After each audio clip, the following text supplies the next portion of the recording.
Hey friends, it's Dustin and welcome to P3 L.I.F.E. Today, super excited, thrilled, honestly honored to have one of my best friends of all time, Himaiya Lowery. Himaiya is a genuine man's man. He brings so much to the table with his work ethic, and we're going to get there. But before I get there, just want to talk quickly about this podcast and P3 L.I.F.E. P3 L.I.F.E. and the idea was brought just from my background, but really that we needed more encouragement in this life. The idea is to bring life through stories of encouragement and triumph, and even stories of people that have gone through tragedy and how they had to work through it and what they can bring to share and encourage others. And as always, you know, your story isn't always just for you; it's for other people. So, without further ado, I'm going to introduce Himaiya. We're going to talk a little bit about how we met. I'm going to ask him some questions. He has a general idea on the outline of, but this is going to be totally a little bit unscripted. He doesn't know every single thing, and kind of planned it like that because I want it to be genuine. So, Himaiya Lowery, we met back in 2010. Is that right? Yeah. 2010, we met in Panama City. We were both teaching at the Erie Non-Commissioned Officer Academy at Tyndall Air Force Base. And my very first question for Himaiya is this. Do you remember how we met? I want to say we met, I came in out of the blue. It was just a weekday. I came in just to kind of show up and say I was here and everything like that. And I wasn't in my uniform. I was in street clothes. So I was just kind of walking around the building, getting the lay of the land. And then I ran into him. He introduced himself, like, "Hey, brother, I'm Dustin, blah, blah, blah. You're going to love it here. It's a great place to work," and so on and so forth. And then on my way out, one of the guys at the time, director of education, I think, director of operations, I think the director of ed, said, "Hey, next time you come into the building, oh yeah, make sure you're wearing a uniform." And I was like, and then I had a hat on too. So he's like, "Hats off in the building." So then I'm starting to second guess, like, did I make the right decision? Because, you know, I'm a cop by trade. So I was like, I don't know about this. But one of the highlights of that day was kind of meeting Dustin and meeting some of the other people that was around in there that kind of, you know, make me feel welcome. And then after that, I think it was, I came in, his office was around the corner from my office. And I like to walk around and talk to people anyway, just get the lay of the land. But he was more one of the welcoming forces at the academy. So that's why I recall that I met him, is coming in that first day in civvies. And then the next time I came in, I was civilian clothes. For yeah, those of you who don't know, yeah, I was in civilian clothes. And then I came in uniform the following day whenever I had to report. But that's how I remember meeting him. I feel the same. We met. I thought he was instantly genuine. We just connected, and man, you bringing that up actually just made me think of a lot of things with the military and even in organizations since I've retired, where you know, you go somewhere, they have a set of rules, and then you come. Like for instance, in the Air Force, we have rules. You go to a school, they got rules. And then we would even worked with a lot of amazing Air Force Award winners in my line. I mean, from every career field. But sometimes they would make their own little rules. Unwritten rules. Yeah, unwritten rules. And, you know, we're asking people to get ready to be senior leaders, and sometimes we're treating them like babies. So, but with that being said, Himaiya and I had many of these conversations, and honestly, hands down, the best. Worked with a lot of great teachers. I come from teachers. My mom's a retired teacher. My aunt's a retired teacher. Been in church and then around amazing speakers. But hands down, Himaiya, you're the best teacher, best instructor. Not only instructor, but teacher that I had ever been around. And got a chance to work for Himaiya also. Definitely mentored me. I needed it. But they would always say when we got to team up for this one lesson on 4 lenses. So like personality assessments, it would be off the chain, like with our students. And but I would say the proof's in the pudding and how effective you were as a leader and a teacher. Thanks. And even people, how they still connect with you today. Thanks. And even in my office, you can't see this, but I have things from all over the world, just like most military people. There are some awards here, but really a lot of the things tell a story, because, and I'll ask you is, you got awards, but what do you remember about those awards? What do you remember? Is there anything you remember about it? The one thing, I don't remember, to be honest, I don't remember too much about the awards, but I do know for a fact that none of those awards would be possible without the people that I had around me. So that's one of my, if I got to remember anything, you don't do it alone, right? So you always have some type of help. And that's one of the things I remember most. I might not remember all the individual awards unless I sat down and looked at them and seen what was in the writing or whatever. But having the people around you to kind of guide you and to lean on and kind of instruct you in that process is the thing that I remember most about the awards, because you don't get there alone. Absolutely, and I couldn't have said it any better. And I was going to say, even, we have these things that we get, and, we get small SROs or small round objects, but the thing I remember, besides some people just handing them out, it's like a politician, they go to the bases, but when you really do something, or like I have hundreds of coins, honestly, but I can tell you a story about a lot of them from students giving them to me, and that's the memory you take from those things. Like even like this plaque, I can tell you there's some he can even tell you we got some funny statements that are on some of these things, and he'll tell you why, but it's really about people.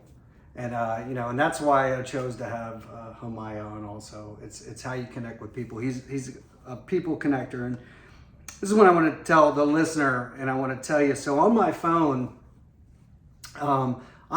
he is still labeled, his title, there's a picture of him, and it says Lunchbox.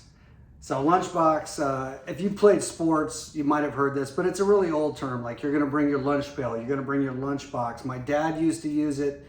My dad is full of statements. Himaiya's met my father many times. Yeah.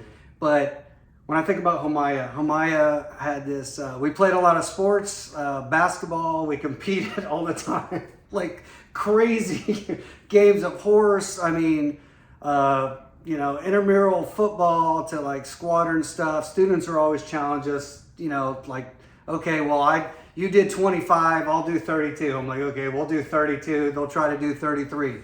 But it was healthy competition. But with being Lunchbox, Himaiya, just all his personality and work ethic is anything he goes to, he meets with his lunchbox. He's there to work with his intellect and his servant's heart, and I'll never forget that. So, Himaiya, this is really unscripted.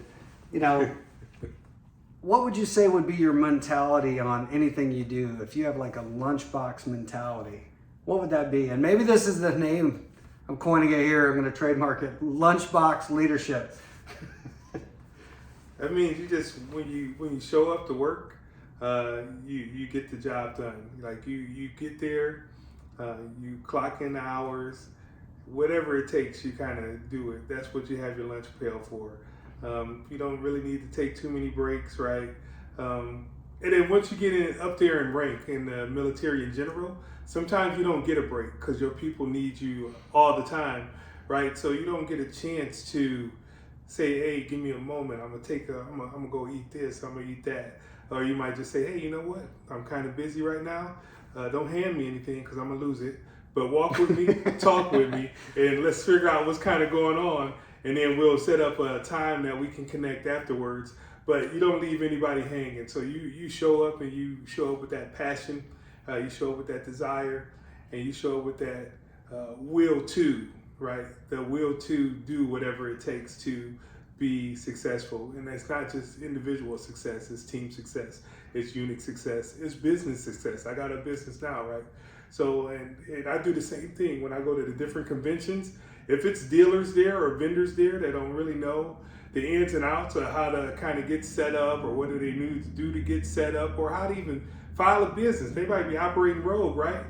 I go ahead and tell them, right? I tell them, hey, this is what you should be doing, and this is what you probably want to do, so you can maximize the opportunities that you have versus kind of limiting it, not being a licensed business. So get your lunch pail and let's put in this work. Yeah, get to work. Today, thank you, Himaiya. That's actually amazing. I mean, I could honestly probably write an entire book with sections on what he just said. But, today, and I don't want to get on the soapbox, but, we have instant fame, instant this, instant that. Himaiya and I got the chance also to sub at the same high school right next to each other.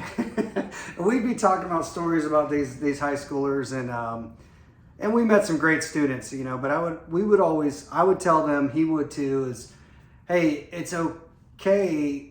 Like, it takes work. Anything you do, you have to be consistent. Even trying to get this podcast off the ground, as I was learning the technical pieces, I do a lot of speaking, but you got to be consistent, and it takes work.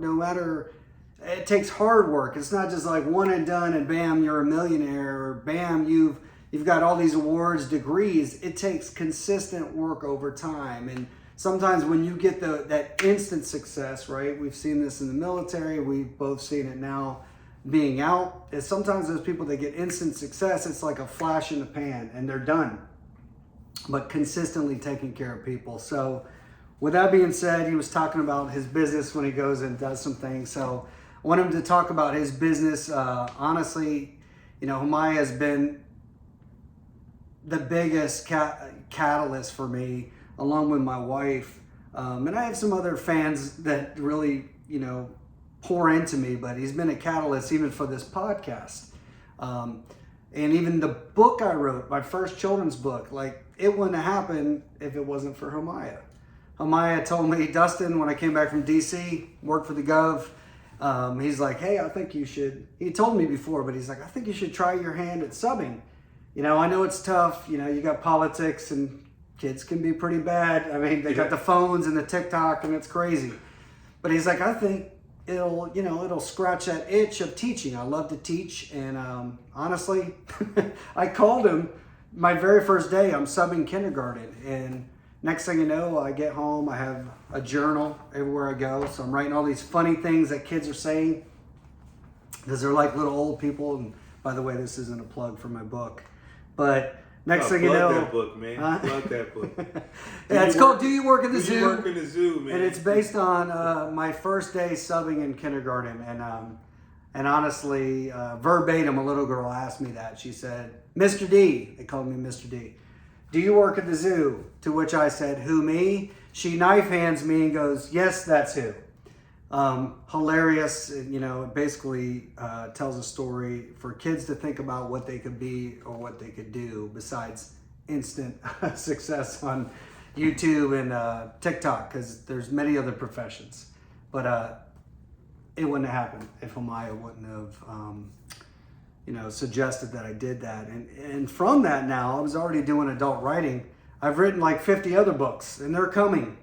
But that's all from just and God's word, and I'm not gonna punch it in the face with Jesus, but iron sharpens iron. When you find people in your life that would you say is true, when you find people that are good people, that are genuine, that if I haven't seen Himaiya in a hot minute. In fact, when he moved and retired and came back to Florida, I hadn't seen him in a minute, and we just picked up like it was yesterday. Not everybody in your life is like that. And so when you have those people in your life, just cultivate those relationships. But I digress. So this is what I want to say, Himaiya. Tell me about your business. Tell me about how you got started, your passion. We'll go from there. Okay. Well, I want to go back to some of the stuff that you were saying, because you were making good points on how it's going to be a challenge, and find people that you can kind of be inspired by. And if it was easy, everybody would be doing it, right? So... And then the TikTok, it might be instant fame, but it wasn't instant immediately, because I do social media, and Good point. It'd take me 2 minutes. It'd take me 2 hours for 2 minutes of content. So I don't like doing content. I need to hire somebody to do the content. That's what I'm Experts. experts to do the content. However, if it was easy, everybody would be doing it. And then I have a buddy that you were just talking about, find people that you can kind of work with, build off of, and kind of collaborate with. And the one thing he said to me, this was just yesterday, it's funny you said that. And I don't know where the quote came from. If you find a quote, put it in the comments or give credit to whoever said it, but I got it from him. So it's Christopher Ross that gave it to me. And he said, if you're not inspired by the people that's in your circle, you don't have a circle, you have a cage, right? So hang around people that inspires you, right? He said iron sharpens iron, and that's what we're here to do. You know what I mean? This podcast might inspire you, and then I might watch a podcast that inspires me. I watch TED Talks all the time. So now I'll digress and get into the business aspect of it. Great plug, by the way. This is why we work well together. So for the business, I retired in 2020, and I started off as a hobby because I had a bunch of sports cards. Throughout my military career, I would always buy expensive boxes of sports cards. Every month I would buy something, but I never opened it. And then when I was on terminal leave, which is the leave that you get before you get out of the military, I was on that leave and I was off for like 6 months. So I just started opening stuff. And as I was opening stuff, I was checking the prices on how much it's worth and everything like that. It was all in really good condition. And I went out to the couch and I sat there and I looked over at my wife and I said, ain't no way. And she said, what are you talking about? I was like, ain't no way. If I died tomorrow, somebody will come in here and buy all this stuff for $300. I know it's kind of morbid to say. However, that's what got me into just doing it as a hobby. And then I linked into some people that I know now. They're called Black Tie Breaks. And I actually do accounting for them as well. Like freelance accounting, like periodically I work and kind of check out, make sure all the numbers are good and the products are good. But I ran into these guys and I started making so much money with them. It was just impossible to still keep it as a hobby and still get the benefits of being a business, right? I was losing out on, things that you could claim business-wise and not being a business, it was hurting me. So I got licensed. I got the business off the ground. It's Perfect Pack Cardshack. You can find it on Instagram. I'm on TikTok. I don't post anything on TikTok. Facebook is blended to Instagram, so you'll see that there. But I started it. I sell sports cards, memorabilia, comic books, Funko Pops, some art, lenticular posters, stickers, keychain, like everything you can imagine, right? And it started just as cards. It started as cards, but then you would go to these different conventions, and if your cards aren't selling, then you're kind of just, right? So you got to evolve. You got to evolve as the time changes. You can't get stuck in a way like all I do is cards. Like there's some people that say all I do is baseball. Well, all you're gonna do is not make money, right? I try and tell them you got to expand because people come to my table and they're like, oh man, this is pretty cool. You got everything. So if cards aren't selling, Funkos are selling. If Funkos aren't selling, posters are selling. If posters aren't selling, comic books are selling. So throughout those different revenue streams that I can bring in at the conventions, each one pulls in $500. I got 5 different streams there. Then I've already paid for my table. I paid for my travel expenses. And then I just got to recoup stuff there. But it's always more than that, no matter what, at the shows. But it's because I have a variety. And just like diversity is good in the workplace, diversity is good if you have a business too. You got to have multiple things that can kind of draw on attention. And I tell people that. I show people how to do it. I tell people where I get my stuff. And if they're not licensed, then they're already a step behind because you're not going to be able to get to distributors and all these other entities without having that license. You're buying it from me because I am licensed. So it's people that have that want to sell boxes, like sealed boxes, right? I go through a distributor. I get it way cheaper and I sell it for a couple $100 more. And they say, oh man, I want to put this on my shelf at this price. Well, I'll take $20 off. Little do they know I'm still profiting because you're not a business. So become a business. And I tell them that. I don't just say, I don't tell them how much I got it for, but I tell them they can get it much cheaper if they were an entity. So that's what I do.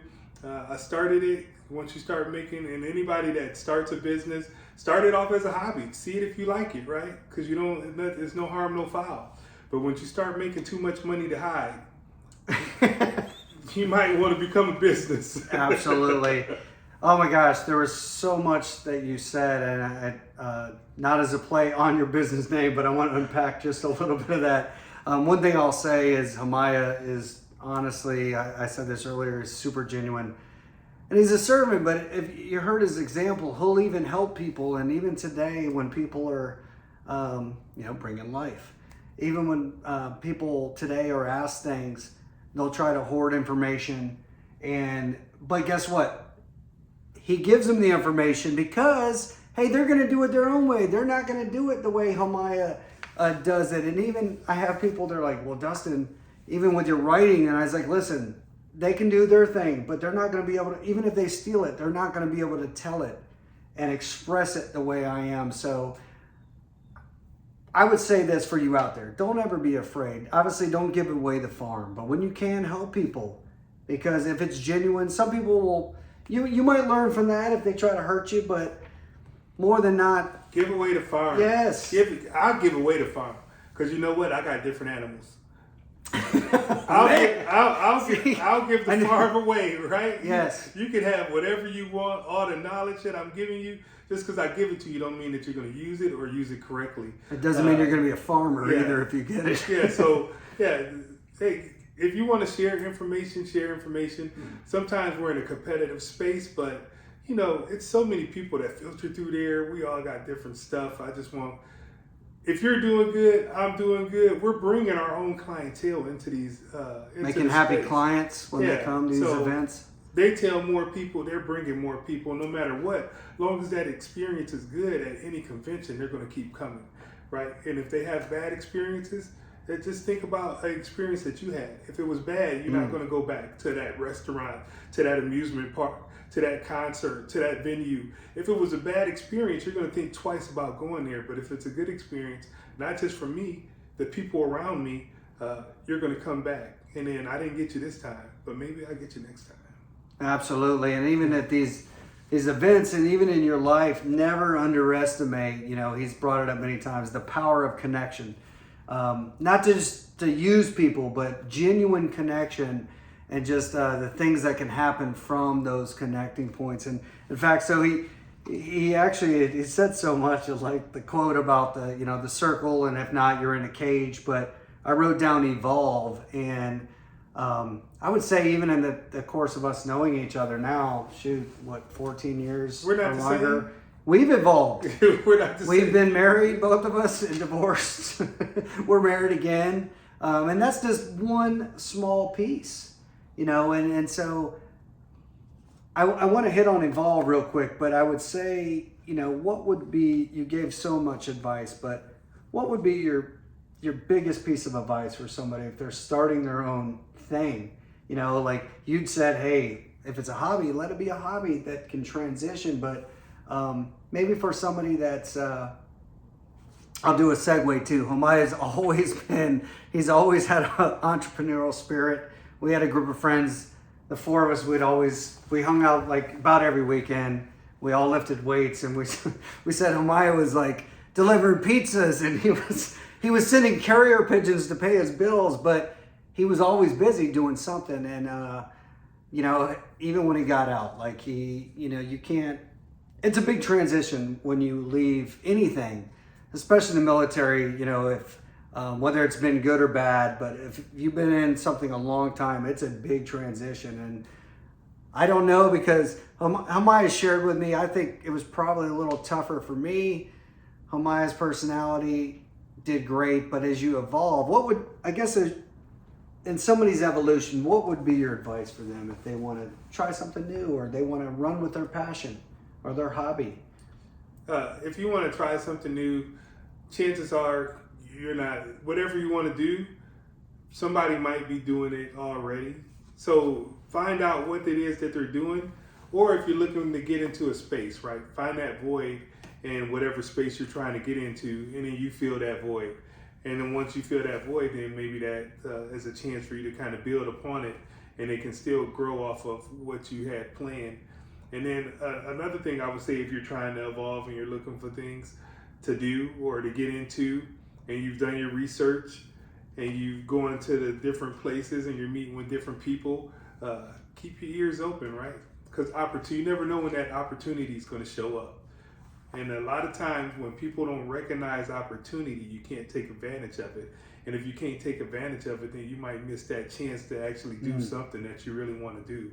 So being able to recognize opportunities would be one key. And then taking advantage of the opportunity once you recognize it will be the next. But if you're looking to get into something, it's all types of, you see it on YouTube, TikTok, Instagram. You probably stroll through the feed and they say, tonight at 8 o'clock, I'm going to show you how I built my business ground up and I made $100,000 in 1 month.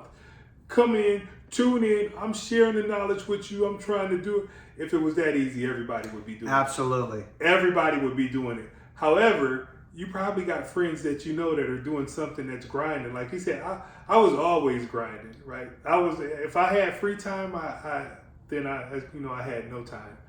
Like if I had free time, I'm looking to fill that with something. So if either it's sports, working out, or I'm going to get a job, right? I'm going to make some extra money. I'm going to do something to kind of do. And I was already making good money in the military. I just kept working just to do it. Right? I didn't need to deliver pizzas, but yeah, it was fun, right? I met new people. DJing, he was DJing. Oh yeah, DJing. So DJing so fun.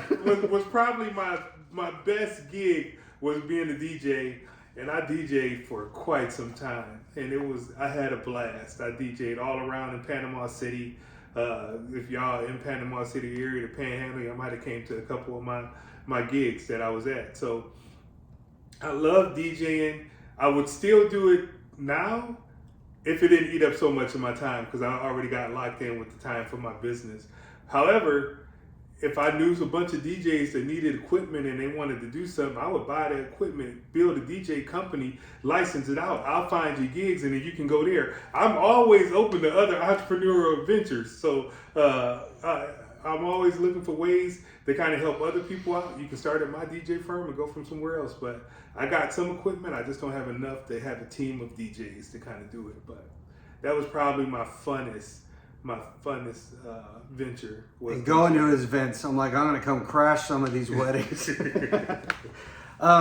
You made me think, and obviously not spilling the beans here, but Himaiya and I are also thinking about some things, to specifically help veterans. Yeah. Because I think that he's seen, I have other people, we have friends and a community, people talk about how they help veterans and transition and really get to jobs. But I honestly feel like sometimes it's just empty words. They're getting the tax benefit, and I'm not going to get on a soapbox, but there might be more that we'll be bringing on this venue with that. But yeah, we got to find a place. We got to find an office space.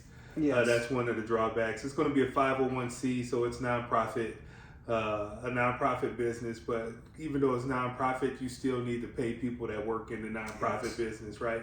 So you still need to have people that's manning the phones, manning the office, and going to different events. But you have to pay those people. So the nonprofit comes in where you get the grants and the donations and so on. It's a long list of things. I don't want to get into it now. Yeah. However, absolutely.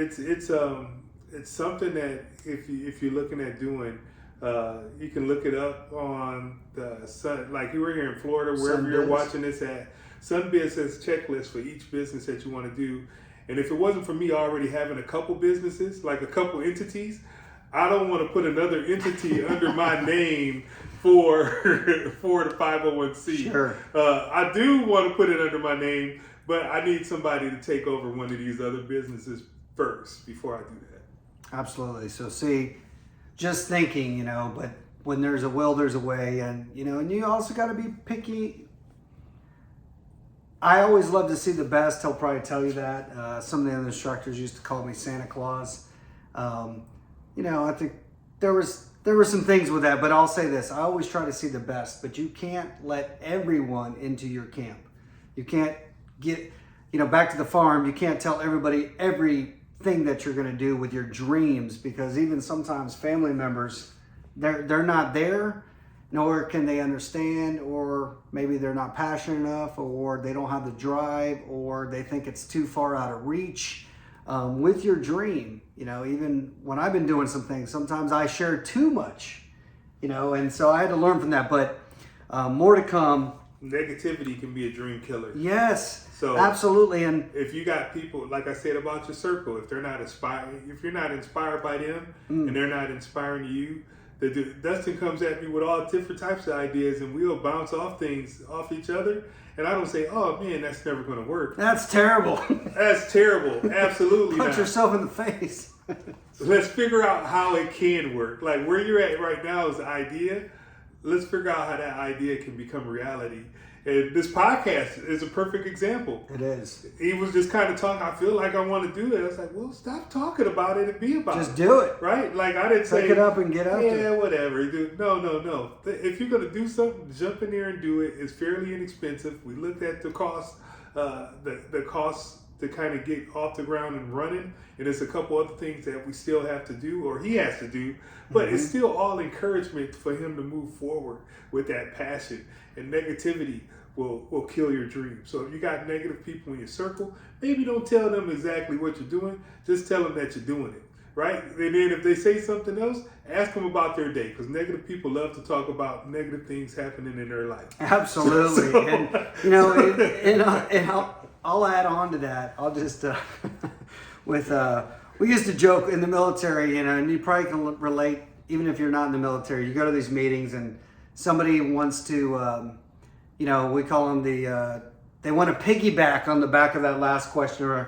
So we would always say, with all the piggybacks, caveats, and that being said, but with that being said, I'll say this, if it's too much negativity, sometimes with negativity, you got to cut it out of your life. Negativity can be a cancer, but enthusiasm, negativity can also be contagious, but enthusiasm is the same way. Positive encouragement, and you don't ever discount encouraging somebody. One little trick of mine, I have talked about this many times, is when you go out to eat, or you go to Publix or your grocery store, wherever you're at, or you go somewhere and they have a name tag, use that person's name. They say one of the strongest things that's tied into somebody's psyche, into being them, is their first name. Always use their name, and watch how they interact with you. They might have had a crappy day, and you could even say that, hey, I hope. Nothing but the facts. It is facts. It just, and then, anyway, positivity will help those dreams, but along with having the idea, you got to do. I tell people when I sign my book, what I'll say to kids and adults, I give my children's book to adults, I'll say dream big, but along with dreaming big, you have to do. And this is just the first step for Himaiya and I. This was a pleasure. We could honestly sit here and rap all day. Yeah, we could. For real. Like, next thing you know, we might have a studio. This is my office, but have a studio built out. I wanted to bring my wife in when you talk about using the person's name. Oh, absolutely. We were at Walmart, and the young cashier, a young lady, I'm not going to say her name just in case y'all know who she is. Or, just putting her name out there anyway. It's private. But she had just got reamed by a customer. Absolutely reamed by a customer. Customers aren't always right, by the way. Customer at Walmart. So we get up there, and immediately I start calling her a name and asking how she's doing. And I'm putting stuff up there, and my wife's like, "Do you got to be friends with everybody?" I was like, I'm just trying to, what if somebody bad? I seen what happened. I was like, what if somebody came in and gave her a bad experience, and then she's like, "Oh, I want to quit." But then I show up, and then she's like, "Oh, I'm happy now." So I fast forward, last week I seen the same girl in the same line, and I was saying her name again, and she was trying hard not to fight, like to fight her smile and hold it in. But I kept talking to her, and finally she was like, and she cracked a smile, and I was like, see, there you go. Absolutely. And then we kind of left out. She was like, why are you always so nice? I was like, cuz that's the girl that had a hard time. She's like, oh, it is. I remember. I was like, yeah. So I want to make sure her experience with customers, because it's the retention at Walmart's crazy. Because you know what? They're going to get another person to fill that spot if that person quits. So they don't care if they quit. However, this person might need that job, and if she keeps having a bunch of negative interactions, she's going to quit.